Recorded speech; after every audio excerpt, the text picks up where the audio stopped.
Good afternoon, everyone. I extend a very warm welcome to all of you. Thank you for joining us today. So today's webinar is being presented by IFF on the topic Unlocking Additional Revenue Through Efficient Corn Oil Recovery. To formally begin today's webinar, I would like to invite IFF team to take the session forward. Thank you.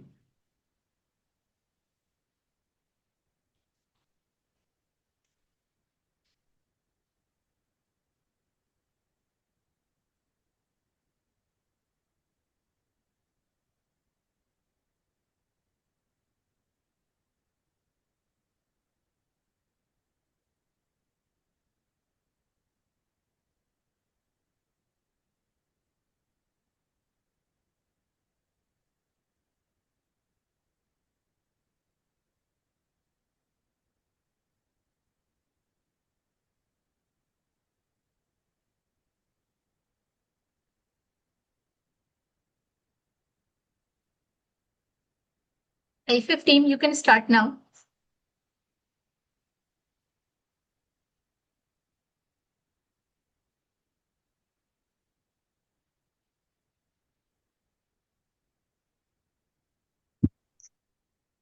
I think Kanan might have some audio issues.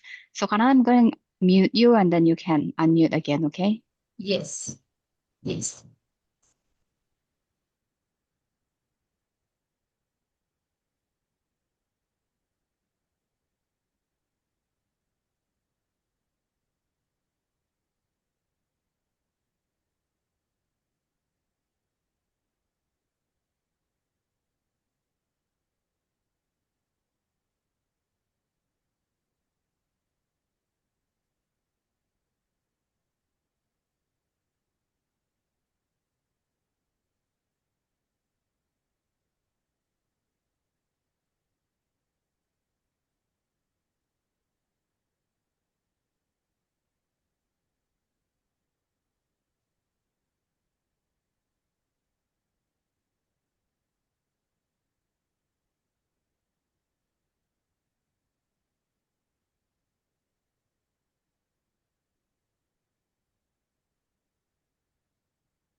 Am I audible now?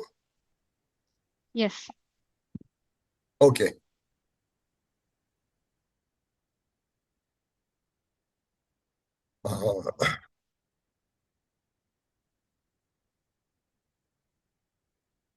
Okay.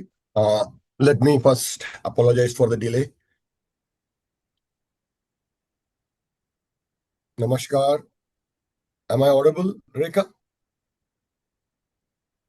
Okay. You are Kanan. Yeah. Yeah. Okay. Okay. Good afternoon, everyone.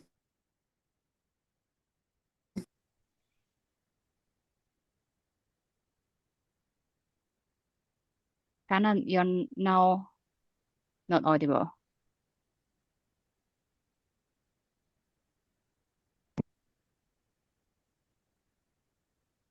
Kanan, you are not audible.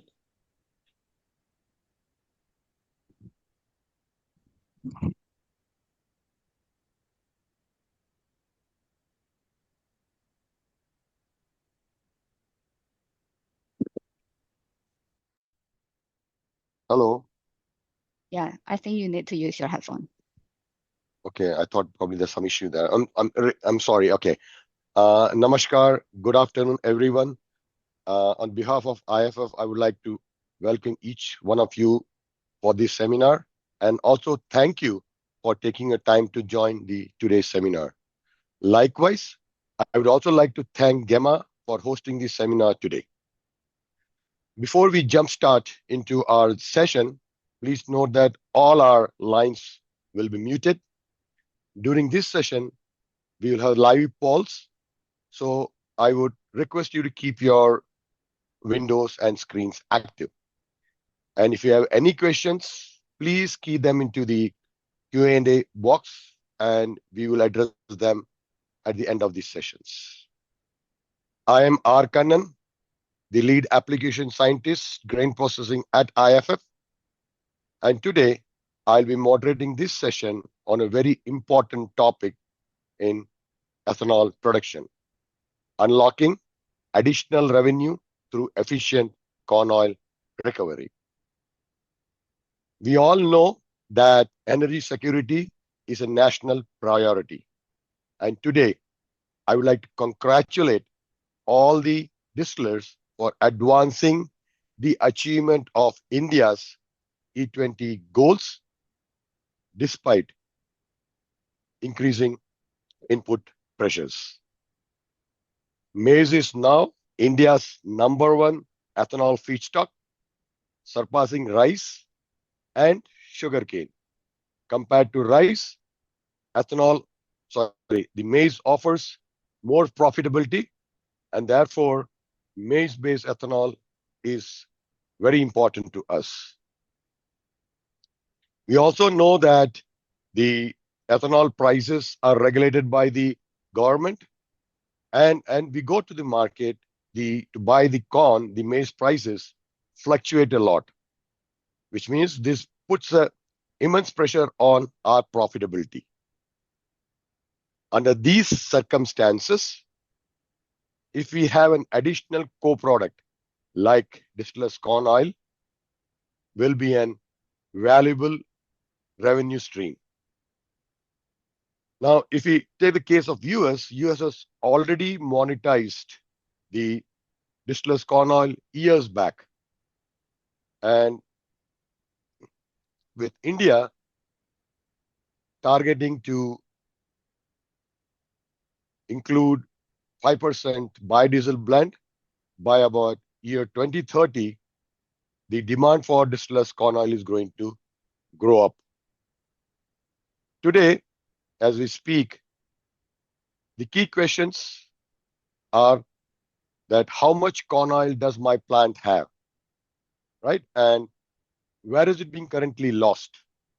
And what should I do such that I enhance the recovery of these oils efficiently? To talk on this topic today, we have our speaker, Dr. Nivedita Sana.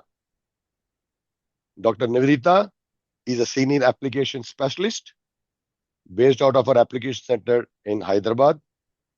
At IFF, she works very closely with the ethanol manufacturers across India,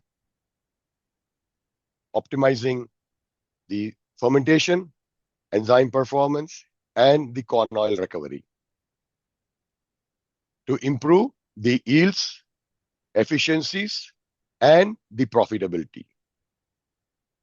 She holds a PhD in the biotechnology and has over 5 years of experience in developing sustainable technologies focused on improving the process efficiencies and profitability. And with this, I would like to hand over the floor to Dr. Nivedita. Thank you, Kannan. Before I start the webinar today, I would first like to thank Gemma for giving me this opportunity on speaking on a topic that's increasingly becoming relevant to the ethanol industry today. And I would also like to thank all the audience here for taking their time out and joining this webinar today. So with this, we'll start our webinar on the topic unlocking additional revenue through efficient corn oil recovery. But before we go ahead, I would like to ask a simple but important question to all the audience here.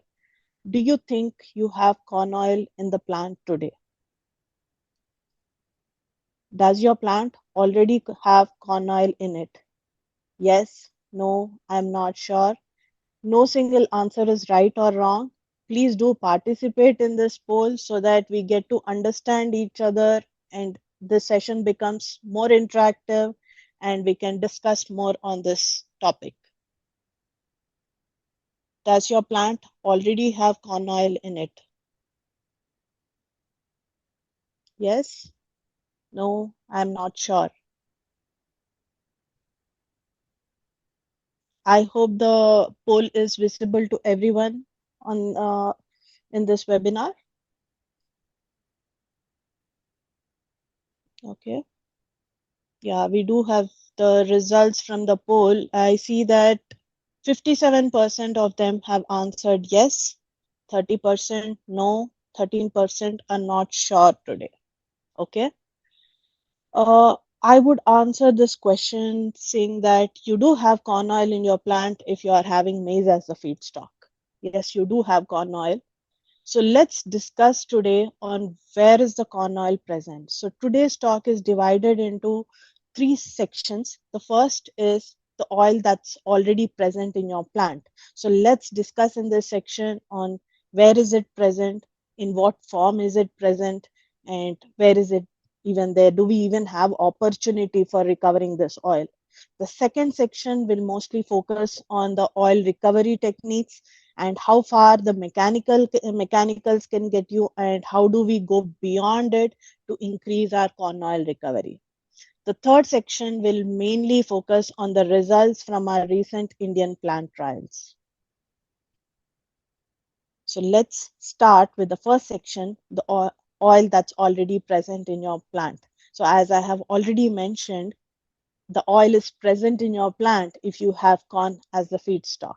So let's start with the basics on what's the composition of corn and where is the oil present in the corn. So the image that you see here is a corn kernel which is dissected. The outermost layer is the pericarp, which is rich in fiber. The next layer is endosperm, which is rich in starch. The germ, which is inside, is actually rich in oil, and some part of fiber is present in it. The tip carp is mostly composed of fiber. So in the ethanol process, as of today, what you are utilizing is the starch that is present in the endosperm. It undergoes fermentation process, and the yeast converts this starch to form ethanol. The rest of the components, that is germ, fiber, and the protein, as of today are ending up in the DDGS.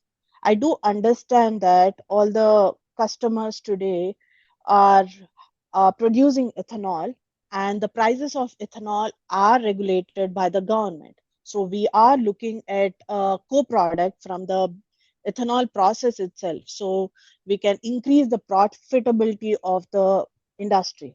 So that is the reason we are looking at DDGS as one of the product from this process.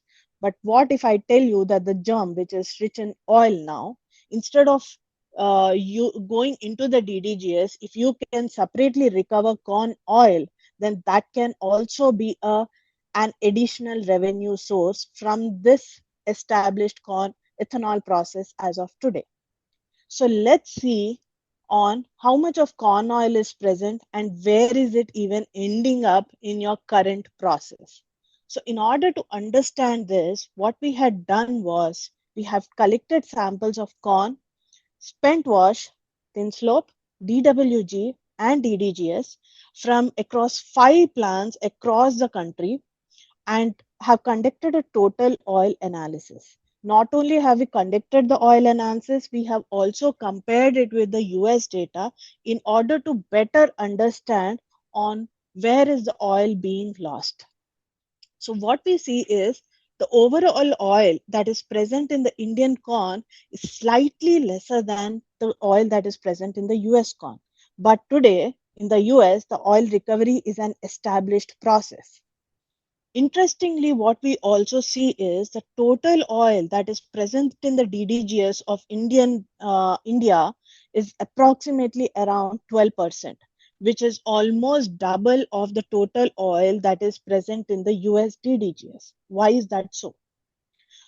The total oil in the US DDGS is just 5% because the corn oil recovery is an established process in the US and not in India. So this extra oil that we have in our DDGS can be recovered and use the corn oil as an additional source of income, just like the way US is doing. And yes, I understand that we all have one question in mind. If I extract the extra oil in it, what about the DDGS? Can it go into the animal nutrition field? Yes. The US, as of today, is using this DDGS, and in their animal nutrition feed. That is something that we can also do it. So with this, what we had understood was, yes, we have scope to recover corn oil as an additional revenue, but what is the potential of it? Is it even worth thinking about it as of today in India? So in order to understand, we had done some maths, and what we understand is if you have a 100 KLPD plant today, based on the oil percentage in the corn, in the Indian corn, you can recover about 3 to 4 metric ton of corn oil per day. That is the potential that you have in the Indian corn as of today. So with this, I will move to the next part. So far, we have seen oil is there in the corn. We do have a lot of opportunity there. But then my next question, everyone would be thinking, I know we do have opportunity, but how do we recover it? How do we make that additional income? So that is what will be covered in my next part, the oil recovery. But before I again start it, we know that we are not recovering the oil. It is ending up in the DDGS. But how is it ending up in the DDGS? How do you think the oil is flowing in your ethanol process? So the options will come up on your screen. Vincentia, I don't see the poll here on my screen.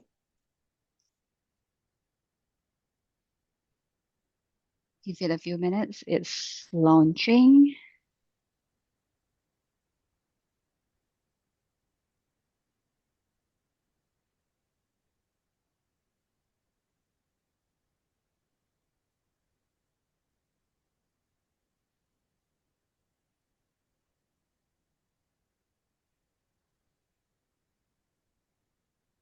Okay, so we all know that the oil gets into the DDGS, it is ending up in the DDGS. And the oil is something that yeast is not taking up in your upstream. So it goes into your downstream. But where is it in, how is it even ending up in your DDGS? So there are various ways by which it can end up, right? It goes into spent wash, it can go into your thin slope, get concentrated in your syrup, and end up in the DDGS. But there is another route by which it can also end up in the DDGS. You do have wet cake also, by which it can end up in the DDGS. And there's also a possibility that we don't even realize, maybe during distillation or stripping of the ethanol, you are most of the oil in the evaporation itself. That is also a possibility. Please do participate in this poll so that I get to understand what is your feedback on this. What are your thoughts on this question? Okay, so I see that 12% think that it is going into my thin slope. 44% think that it is going into wet cake. That is how it's ending up in my DDGS. 37 think that it's going from my syrup.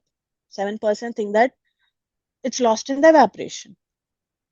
Okay, so I will be answering this question in my subsequent slides.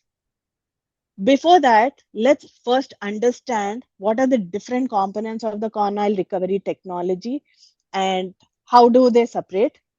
And then let's get to that question on how is it ending up in the DDGS.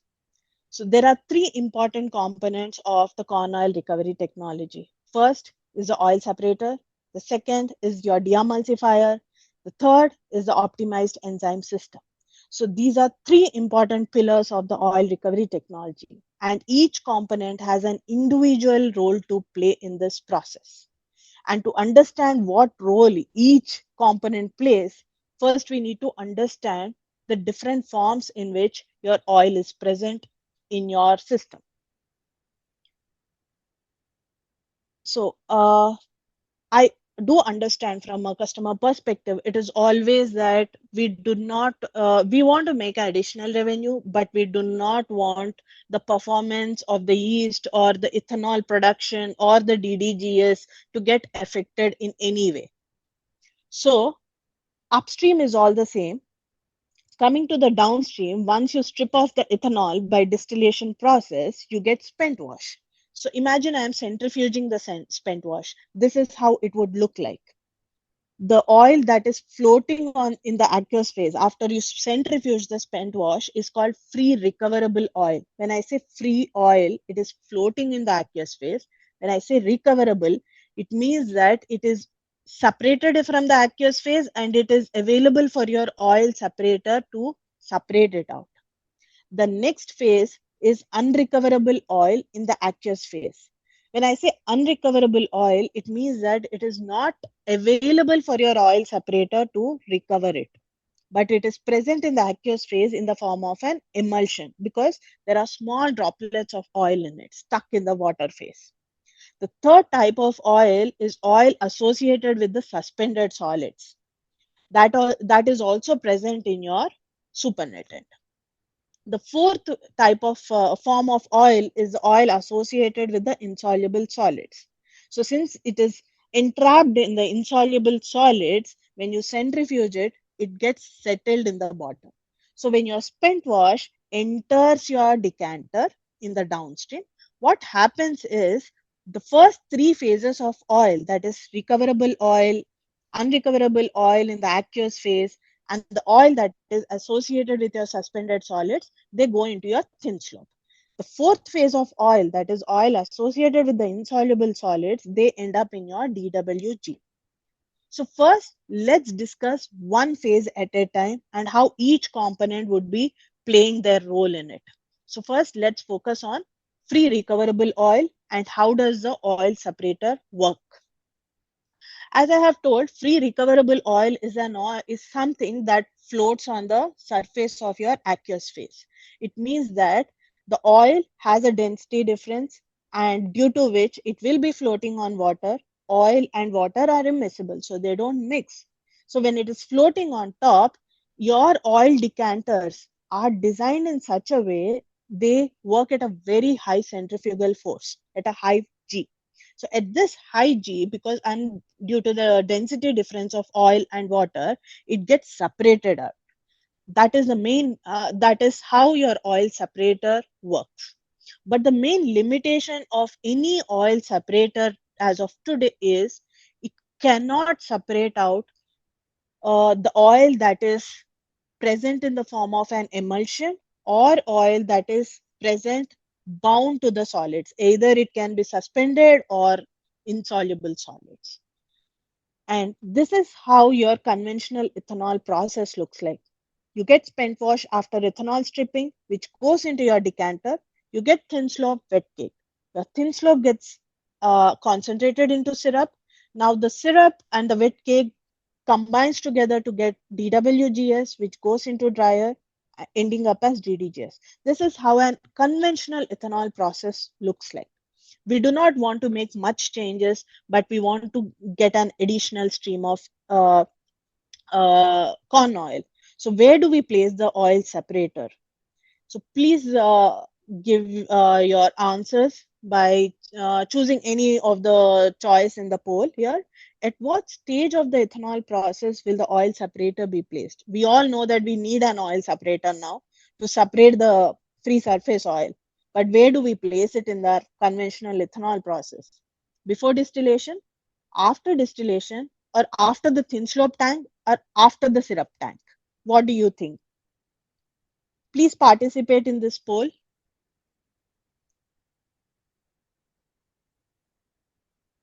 Okay, let's wait for a few more minutes until everyone participates.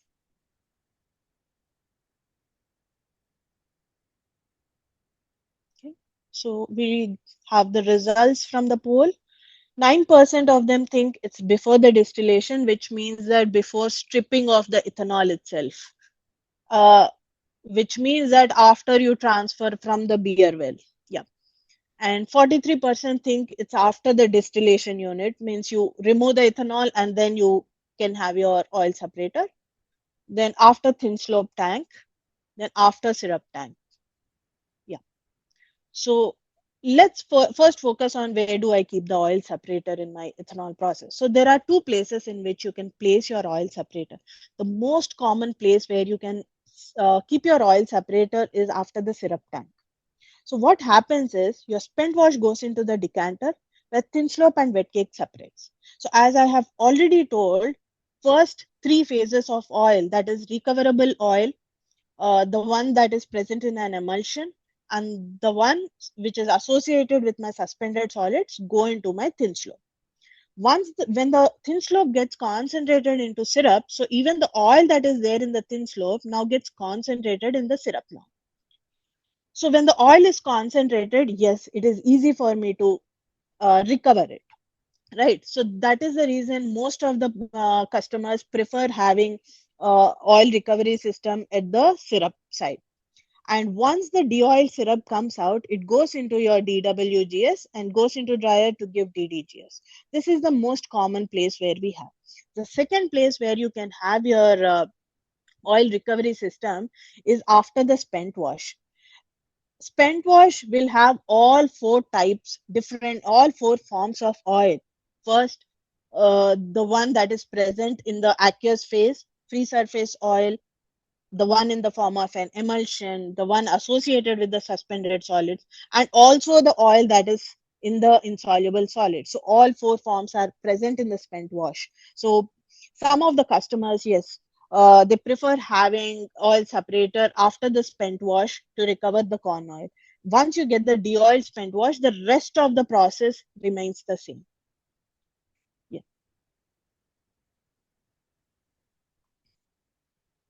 Now we know that you need oil separator to remove free surface oil, and you know where to place it in your ethanol process as well.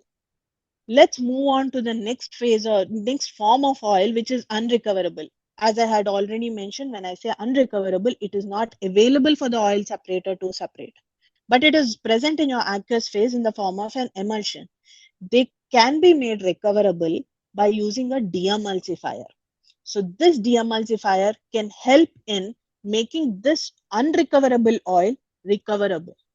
So let's see how a deemulsifier acts. Before I even explain what deemulsifier does or what deemulsification is, let's understand what emulsification is. What is an emulsion? So imagine you have added some amount of oil in the water. You know that these two have a big density difference. Oil will float on water, they cannot mix. But imagine now I'm vigorously shaking this mixture. What happens is the oil droplets will break down into small molecules and mix in the water. You will not see any oil floating in the water surface now. You will see that the water becomes cloudy, and this cloudy mixture of oil, small droplets of oil in water, is nothing but an emulsion. So what deemulsification is exactly the opposite of emulsification. When you add a deemulsifier, it brings in all these tiny droplets of oil in the water together. That is called an aggregation. Once it aggregates, what deemulsifier does is it sees to it all these tiny droplets of oil combined together to form a bigger molecule of oil.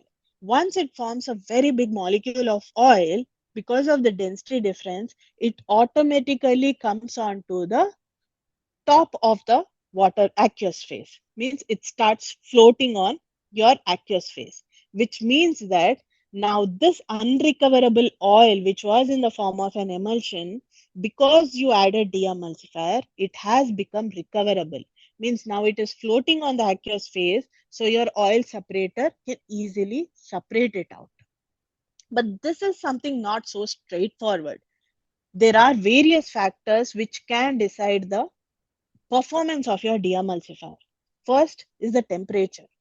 Any deemulsifier as of today that's in the market work at a higher temperature. The optimum temperature that at which it works is 85 to 90 degrees Celsius. The second is your agitation or your shear that you are giving. When you add your deemulsifier into your aqueous stream, you want your deemulsifier to mix homogeneously so that it comes in contact with these small molecules of oil. So your agitation should be in such a way that it's homogeneously mixing the demulsifier. But it shouldn't be so strong also that when uh, demulsifier brings in all these small molecules together, it shouldn't break down apart again. All the larger molecules of oil, because of the shear stress, it shouldn't break apart. So your agitation should be optimized in such a way that it provides uniform mixing of the demulsifier, but also doesn't break apart your molecules of oil. So that's something that you will have to optimize at the plant, and it depends from plant to plant and other conditions. Third is the residence time. When you provide a higher residence time, means more time is given for your demulsifier to interact with the oil molecules, better is the separation. It has more time to bring all the oil molecules together and coalesce, and then make a bigger molecule so that recovery is better. So all these factors are very important, but these are not the only factors. I'm just naming a few. There are many others like pH. Uh, so I would recommend to all the customers here that when you are deciding on which demulsifier to use in your plant, uh, please read the specifications that's provided along with your demulsifier. They have an optimal temperature at which they work, optimal pH at which it works, salts, electrolytes that's present in your aqueous phase. All these affect the performance of the demulsifier. So before you decide on anything, please look into the specifications that's provided along with it. Yeah. So now we know you need a demulsifier, but exactly where do you place the demulsifier? Generally, the demulsifier is placed just before your oil recovery unit. So in the first process modification, where your oil recovery is from the syrup tank, you place your demulsifier after the syrup tank. So as I have already mentioned, the demulsifier performance is based on the temperature. It has an optimum temperature at which it works. So what is recommended is, if the syrup temperature is less, it is recommended to have a heating jacket around your syrup tank so that the temperature is maintained around 85 to 90, so that your demulsifier does a good job of separating. And when your demulsifier is injected here, it gets enough time until it goes into your oil separator to separate out the oil. In the second process modification, where you are looking at recovery from the spent wash, here also demulsifier is dosed just before your oil separating unit. Here also, the thing that you everyone has to keep in mind here is, after the distillation, I do understand your spent wash has a higher temperature, but make sure your spent wash is at a temperature of 85 to 90 degrees Celsius, and do check the pH of the spent wash, because most of the demulsifiers prefer a pH of above 4, sorry. So please do check the temperature and the pH of the spent wash. So now with this, we know that we need oil separator to separate the free surface oil, and we need demulsifier to recover the oil that is present in the aqueous phase as emulsion. But with these two units, components of oil recovery technology, you are just addressing 2 phases of oil out of the 4 different forms. What about the other 2 forms? Oils associated with suspended solids and insoluble solids. Now these are trapped in the solids. Now we need to address this, release this oil to make maximum oil recovery. So before I even get into the details of releasing the oil, let's understand how the oil is present, a basic of oil, how is it present in your corn. We all know that oil is a hydrophobic molecule. It doesn't like water. That is the reason why it doesn't get mixed in water. So whenever there is oil in corn, it is always protected by a layer of protein and phospholipid, always. So this molecule where oil is entrapped inside protein and phospholipid is called a oleosome. And these oleosomes have a size of less than 2 micrometer. And they are so small that even any oil separation unit, any separation unit cannot separate it out. Now these oleosomes are just not present in corn here and there. They are always entrapped in a matrix of cellulose, hemicellulose, cell wall matrix, or protein. And where is this there in your ethanol process now? As I have already mentioned, you want to extract oil in the downstream after the ethanol stripping, right? So now if I see, once I centrifuge my spent wash, this oil which is entrapped in the matrix, cell wall matrix, goes into your DWG. And this matrix is mostly present of cellulose, hemicellulose, in which oleosomes are present. Now, if I have to increase my oil recovery, first you need to break down this matrix so that oleosomes are coming out. Once these oleosomes are coming out, you also need to break down the protein and phospholipid layer that is protecting your oil inside. So a lot of things are involved in it to break down the matrix and the oleosome. So in order to understand that, we had a thought in mind, can any mechanical disruption technology help us in doing it? So we worked on some literature to understand how can they help and how do they help, if so. So this is how the syrup sample looks like. And the oil that is present in your syrup sample is shown is highlighted in yellow color. And the literature shows after the incorporation of some mechanical disruption technologies, this is how the oil looks like. The oil is still bound to your protein and fibers, and it's not freely available for the oil separator to separate it out, which means that no mechanical disruption technology can help us in extracting this oil. Next, we looked into enzymes. These enzymes have the capability of degrading, disrupting this matrix so that the oil can move out, and now it is available for the oil separator to extract it. So it means that the oil that cannot be separated by mechanical techniques can now be separated by the use of enzymes. So here I would like to know your opinion. We all know now mechanical technique is not going to work. We do need enzymes. But where do I dose this enzyme? Is it before, after the distillation, wherever you want to recover the oil, near the syrup tank, or in the liquefaction or fermentation? Please do participate so that we understand and move forward together.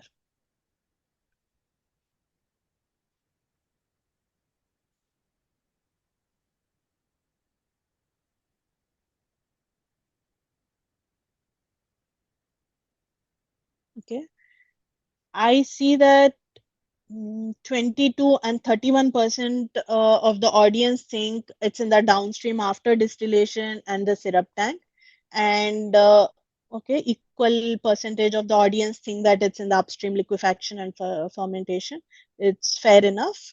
Yeah. So let's see where the enzymes have to be dosed. So enzymes do not require any additional equipment for dosing. They are generally dosed in the upstream along with your ethanol process, either in the liquefaction or in your fermentation. If you want to dose the enzymes in your downstream near the oil separator, oil recovery unit, since the oil is more, you will have to dose more amount of enzyme, because the residence time that you would be giving for the enzyme to act is very less. Since the residence time is less, you will have to dose more enzyme. In order to bring down the dosage of your enzyme, it is recommended to dose in the upstream along with your ethanol enzymes so that it gets enough time in the fermentation process, liquefaction and fermentation process, to release the oil.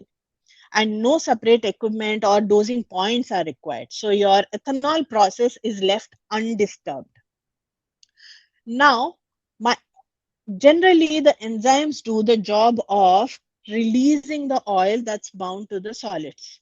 So if you see the total oil that is present in the wet cake with the use of enzymes, it is going down. That is the job an enzyme can do.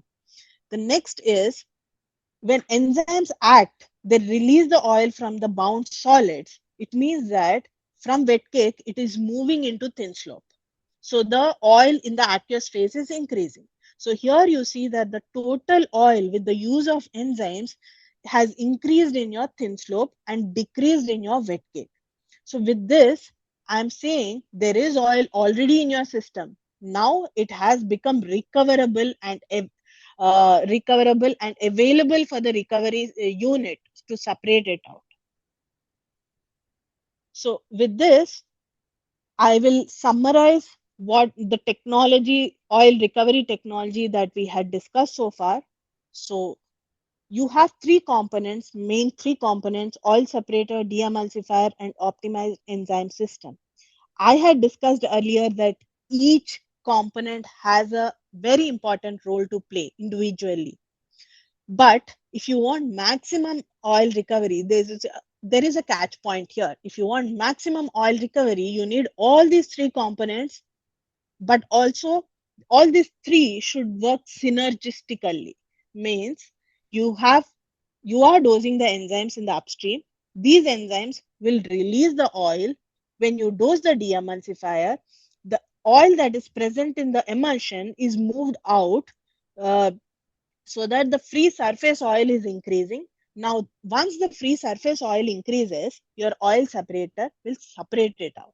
That's why we recommend that these are the three important components which have to work synergistically to get maximum oil recovery.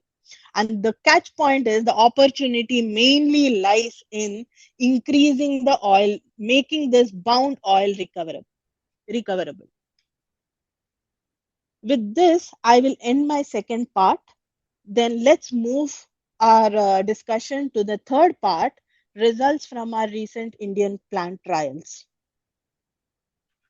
So before we even start any corn oil trial, what we do is we collect the samples from samples of corn, liquefact, fermentation samples, spent wash, thin slope, wet cake, and do a total oil analysis to understand how is the oil in that plant, in that ethanol process flowing, and where is the oil actually lost. So here, if we assume that 100% oil is coming from the corn, obviously 100% oil will come from the corn. So if I take that as 100%, 65% of the oil is lost in the wet cake and only 35% is present in the thin slope now.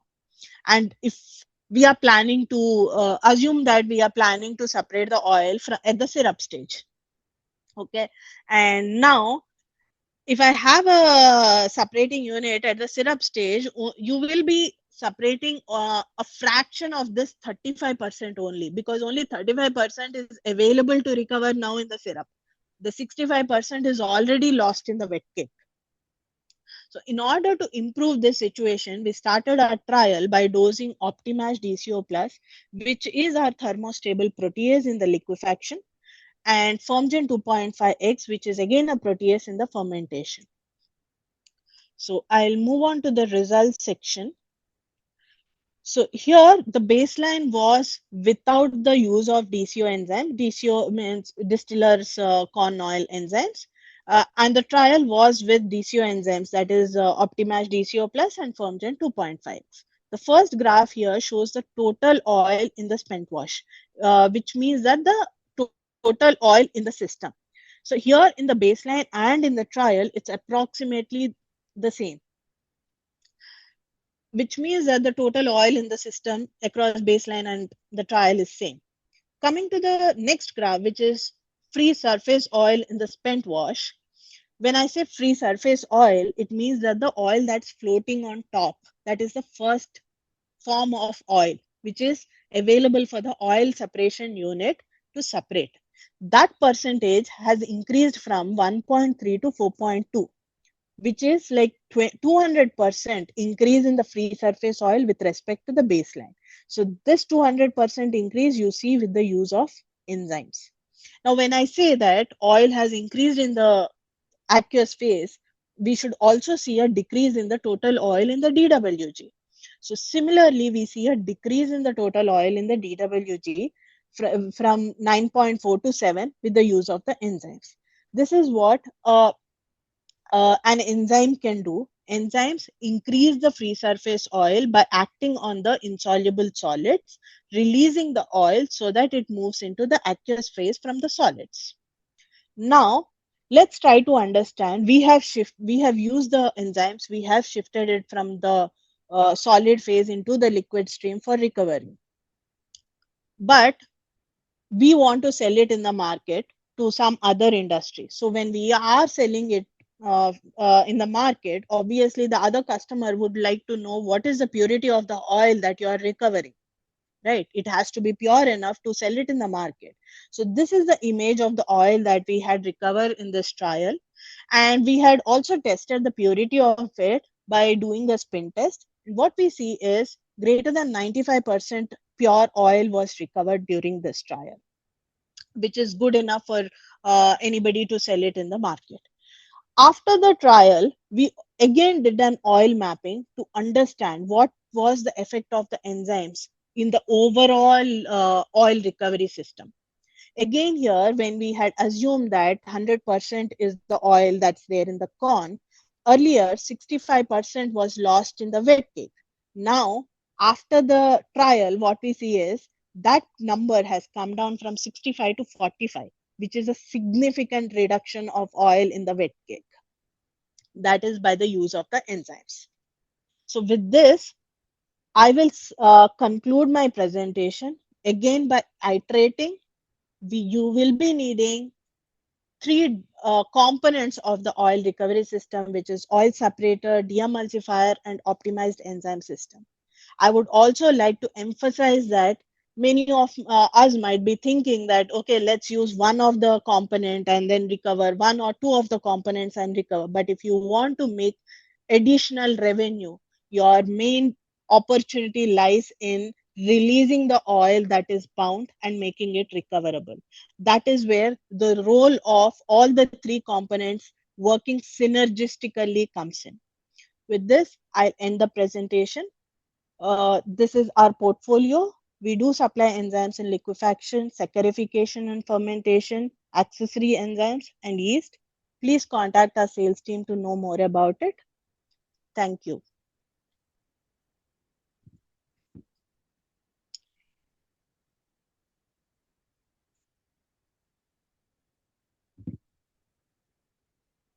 Kanan, you are not audible here. Okay, I'm sorry. Yeah. Thank you, Dr. Nivedita, for your insightful presentation today. And I hope everyone who is in this webinar gained out of this session. And I'm pretty sure that we will be having a lot of questions. So while I take a look at the Q&A box, I see a lot of interesting questions there.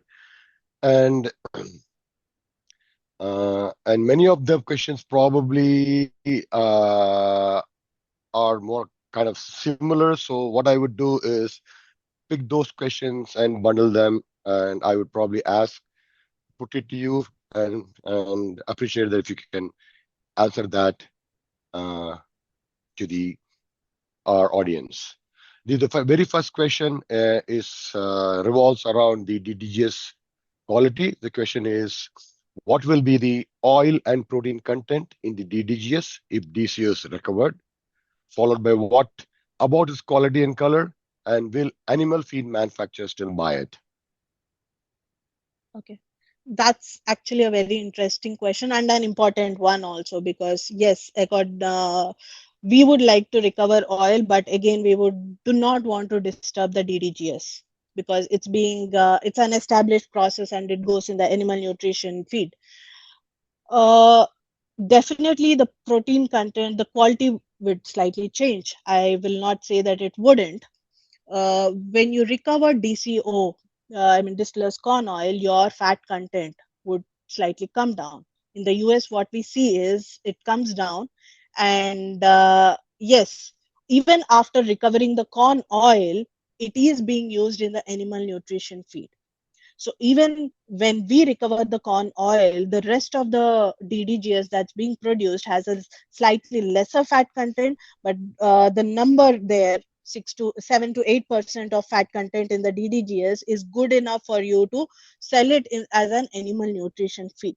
They do not need any extra fat in it for the to be used as an animal nutrient. Coming to the protein content of the DDGS, if we see the fraction of protein that's present in the DDGS would slightly increase because we are removing some amount of fat from it. Obviously, the number of protein would slightly increase, but I wouldn't say it would be a significant increase in the protein. Coming to the color of the DDGS, there would be a slight decrease in the yellow color because we are removing the fat, but that is not a significant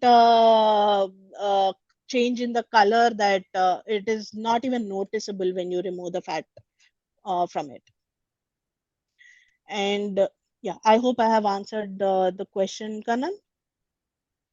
Yeah, I think so. And thanks for that clarification, Dr. Nivedita.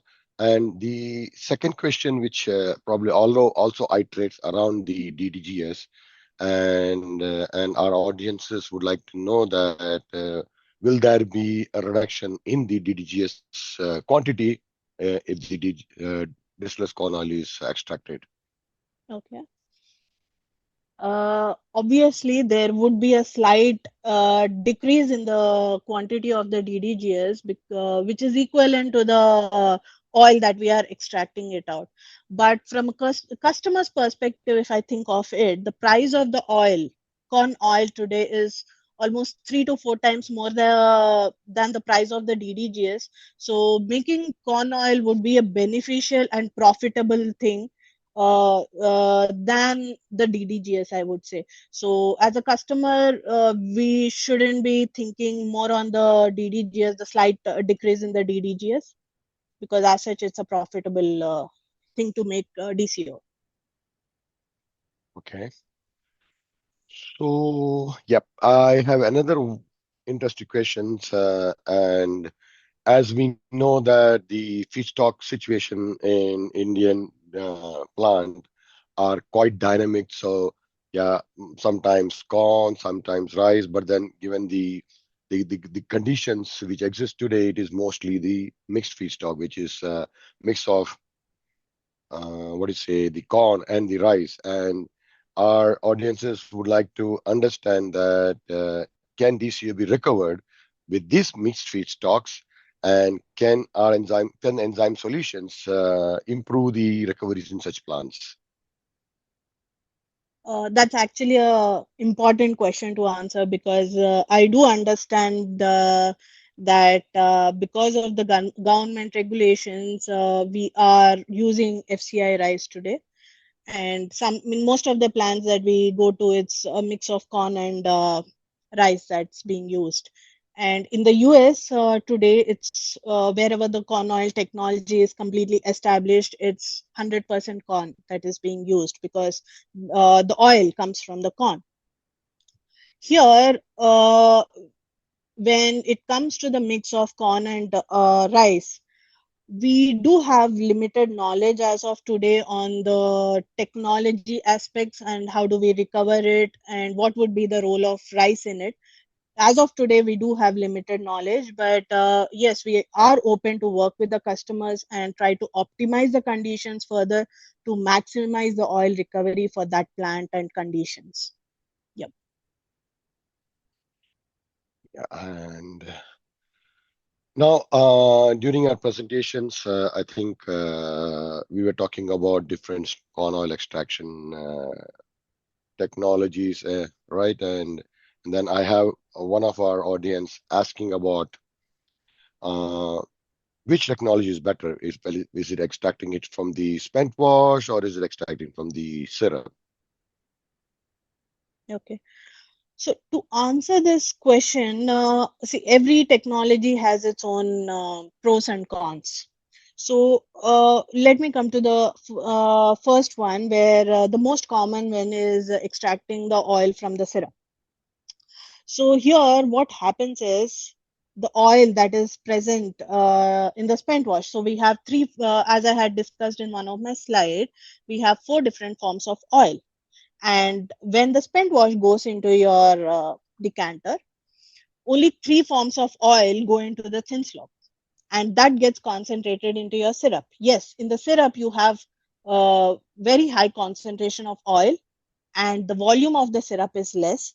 So the oil separator and the capacity of the oil separator is less that to process the syrup sample.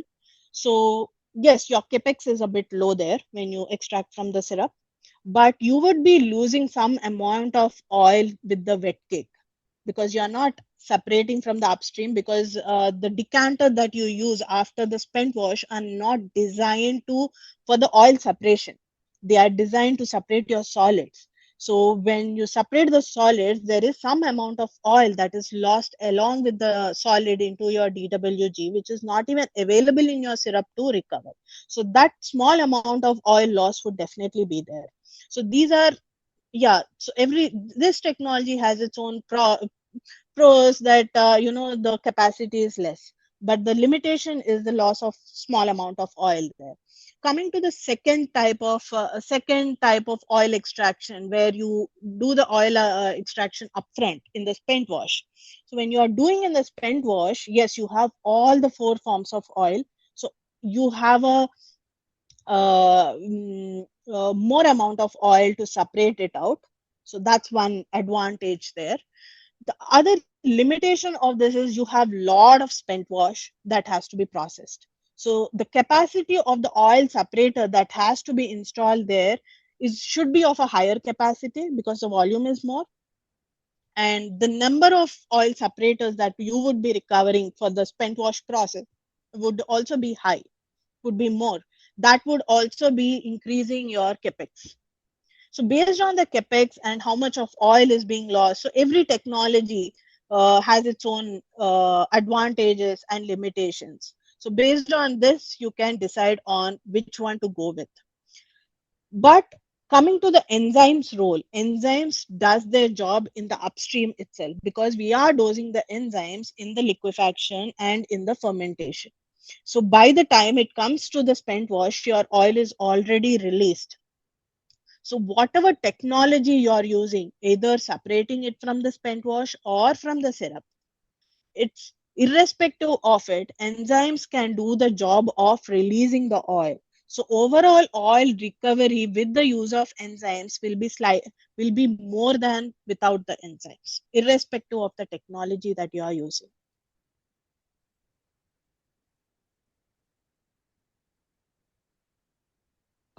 Thanks, Dr. Nivedita, for your answers. So yeah, I think we have lot more questions, and in the interest of time, what we can do is we can definitely get back to you on the answers to those questions, what has been posted in the Q&A group. And with this, I would like to thank Dr. Nivedita for this insightful presentation, and also would like to thank Gemma for giving us this opportunity to share our thoughts and to the audience at large. Rekha, I would like to hand it over to you now. Yes, sir.